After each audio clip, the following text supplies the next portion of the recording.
Hello guys! Welcome back sa ating channel and welcome back to Chloe TV.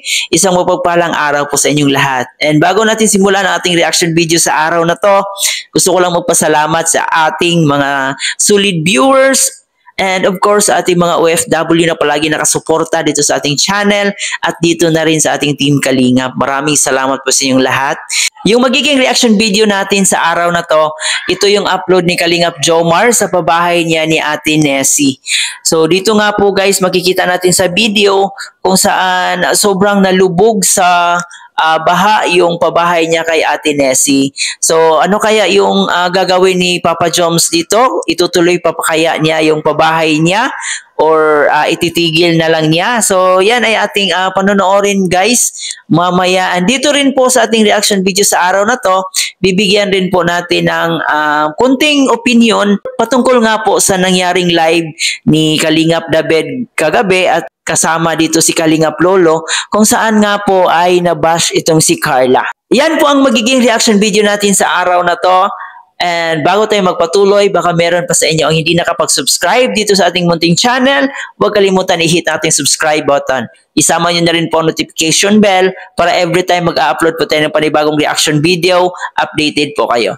At higit sa lahat, huwag natin kalimutan, palaging suportahan ang pinakaama ng Kalingap, si Kuya Bal Santos Matubang, si Ate Edna Vlog, si Kalingap Rab, at syempre si Jack Matubang. Suportahan din po natin ang ating Keyboys, Kalingap Partners, at ang ating mga charity vloggers sa Pilipinas. Syempre guys, ang aking mga kasamahang Kalingap Reactors, suportahan din po natin, lalong-lalo na po ang Karepa. Kaya naman guys, ngayon ay panoorin muna natin ang clip video na to mula sa YouTube channel ni Kalingap Jomar.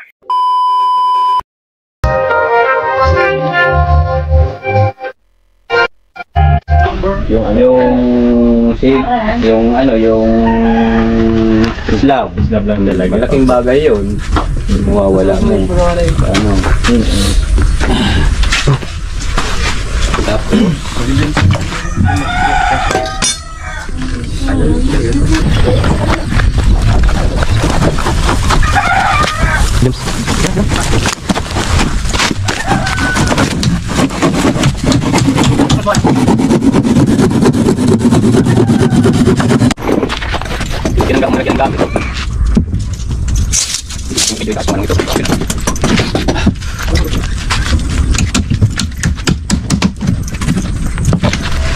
Ayun, no? Ito po magiging CR po nila. Yan, ito yung kusina. Ayos, may flooring na. All goods. May flooring na rin.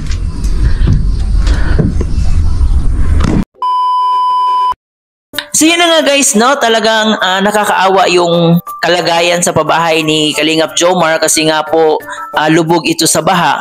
Pero kahit papano, nakikita naman natin na tuloy-tuloy pa rin po yung pagpanday dito sa pabahay ni Ate Nessie. So ito yung first pabahay ni Kalingap Jomar para sa kanyang beneficiary. So, we hope na maging successful po ito at sana matapos itong pabahay, no? Kahit ang daming mga problemang dumating. So sana matapos ito kasi kahit si Ate Nessie, napaka-excited po nilang makalipat sa kanilang panibagong bahay. And ang problema nga lang po dito sa lugar na to guys, no? Nakikita po natin na parang nasa low area siya. Malaki talaga yung posibilidad na madali lang siyang malubog sa tubig baha. So I know naman na pinaplanuhan na po nila ito kung ano yung gagawin nila. So ang importante matapos ito at makalipat na po si Ate Nessie sa kanilang panibagong bahay. And of course, pinaka-first project po ito ni Kalingap Jomar and I know naman na siya yung taong may isang salita. Ano? Alam kong ituloy pa rin ito kahit anumang mangyari. Isa din sa ating pag-uusapan dito is yung pag-live ni Kalingap David kagabi kung saan nandito si Kalingap Lolo and kasama nila si Carla. So marami tayong mga nakikitang bad comments, meron ding mga good comments, no? So para sa akin guys, ito yung opinion ko lamang. Siguro wala namang pong problema na kasama si Carla na kumakain nila, no? Kasi parang naging kuya na rin po ni Carla itong si Kalingap David at parang naging kapatid na rin po nitong si Kalingap Lolo. So dito nga rin po Pero nakikita rin natin na si Carla ay pantulog lang, no? And isa sa mga nakita talaga ng ating viewers dito is yung pagtabi ni Carla at ni Kalingap David, no? Parang binigyan nila ng mali siya yung pagtabi ni Kalingap David at saka ni Carla, no? Yung iba kung ano-ano na yung mga iniisip, yung iba kung ano-ano na yung sinasabi nila about dito. Yan nga po, para sa akin okay lang naman kasi alam kong malaki naman yung tiwala ni Kalingap Jomar dito sa kaniyang mga kaibigan, no? Lalong-lalo na ito'y kasamahan niya as key boys, and parang yung turingan nilang magkakabarkada, parang ando na talagang tiwala sila sa isa't isa. Pero in the other side po kasi, yun nga po nasabi natin na may bashers itong si Carla, no? Hindi talaga maiiwasan na may makita silang mali dito kay Carla. So, yun yung mga bashers talagang naghihintay lang yan ng isang pagkakamali.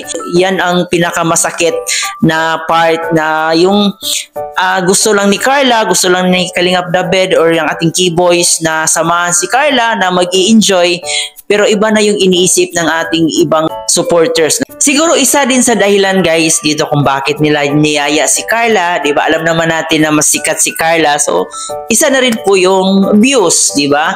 Para sa akin wala naman talagang problema. So, ang may problema lang talaga is yung mga viewers natin, yung iba na siguro masasabi nating makikitid ang utak, no? Kasi hindi naman lahat tayo nakakaunawa sa mga nakikita natin. And I know naman na maganda yung intention ng ating key boys dito, no? Siguro na misinterpret lang ng ibang tao, and may mga iilan naman na sabi nila hindi naman daw ito ay pangbabash, kundi ito'y concern lang sila ni Carla, no? Kasi alam naman natin na marami talaga ang nagmamahal kay Carla and ayaw nila itong masaktan. Naintindihan din naman natin yung feelings ng iba. Isa sa dapat isaalang-alang din natin guys, na hindi naman sa lahat ng panahon si Jomar at si Carla lang yung magkasama, or dapat si Jomar lang yung kasama ni Carla, di ba? Kasi kahit magjowa kayo, kahit mag-partner na kayo sa totoong buhay, mas maganda pa rin i-hangout kasama ang ating mga kaibigan, di ba? Kasi yung partner mo nandyan lang naman palagi, so wala namang masama doon as long as safe ka lang, and as long as napag-usapan yung dalawa na okay, sasama ako sa kanila, pwede ba? Di ba? Ang mahalaga guys, nagpapaalam sa isa't isa, no? Isa din sa mga nakita kasi dito guys sa live ni Kalingap David is yung magkatabi si Kalingap David at saka si Carla habang kumakain. So siguro tayo na malawak ang pag-iisip natin, naiintindihan po natin ang bagay na yon. Pero yung iba, hindi rin naman natin kasi masisisi yung iba na binibigyan agad nila ng masamang intensyon or masamang meaning yung pagtabi nilang dalawa. Para maiwasan ang bashing kay Carla or sa ating mga keyboys, so mas mabuti na maging aware po tayo palagi sa ating gagawin, no? Lalong-lalo na si Carla may pangalan sa YouTube. Masikat sila may pangalan na sila. And alam naman natin na marami ang nakasubaybay sa kanila. So hindi talaga maiiwasan na minsan yung ibang kababayan natin mali yung pag-interpret nila sa pagiging magkaibigan nila. So yan guys, samut-sari ang mga comment sa comment section, no? Talagang yung iba pabor sa ginawa ni Kalingap David na ipasyal si Carla para at least para makapag-unwind, para makapag-isip, no? Kasi hindi rin naman biro yung palagi ka lang nag-aaral.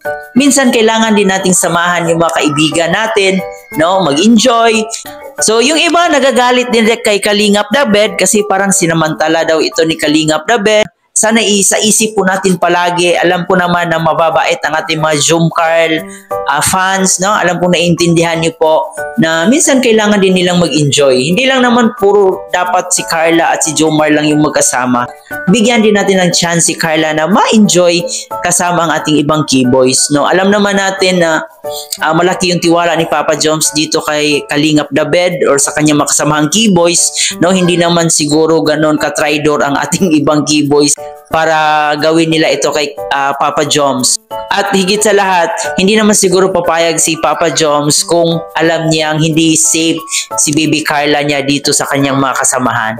Sana lawakan natin yung pag-iisip natin, no? Bilang isang fans, kasi hindi naman sa lahat ng panahon dapat diktahan natin kung ano yung gagawin ni Carla, ano yung gagawin ni Jomar, no? Sino ang dapat kasama ni Carla. So wag po tayong ganun. Parang yung ginagawa natin parang sinasakal na po natin sila. Hindi po ibig sabihin na sinuportahan natin sila, dapat gawin na din nila kung anong gusto natin. So wag po ganun. Lawakan po natin ang ating pag-isip. So magkaisa lang po tayo mga Jom Carl fans, no, na i-support si Carla. And nagpapasalamat din naman tayo sa mga hindi nang bash. Kasi sabi nila concern lang po sila kay Carla. So nagpapasalamat tayo doon. Alam kong maganda rin naman yung intention niyo para kay Carla. Tao lang din si Carla, tao lang din po yung mga keyboys natin, and nagkakamali din po sila. Ang importante, napagsabihan, no? Napagsabihan natin or nababasa nila yung mga comment natin para aware sila by next time na ito dapat wag na nilang gawin kasi ikasisira ito ng kanilang image, di ba? So, yun lang naman, magkakaintindihan, magkaunawaan. Ang importante, magsuportahan sa isa't isa. Sabi nga ni Kuya Bal, one kalingap, one family. So, dapat ipatigbabaw natin yung ating pag-unawa at pagmamahal dito sa ating Team Kalingap. So, yun lang guys. Sana iwasan na po natin yung bashing. So, sana naliwanagan kayo ng konti dito sa ating reaction video sa araw na to. So, yan lang muna guys. Ito nga po pala si Chloe TV. Baka nakalimutan yung mag-like and share sa ating video ngayon. Please don't forget to hit the like and share para mapanood pa ng ating ibang Kalingap supporters. And of course, huwag kalimutan mag-subscribe. Muli po, ito nga po pala si Chloe TV. Marami pong salamat.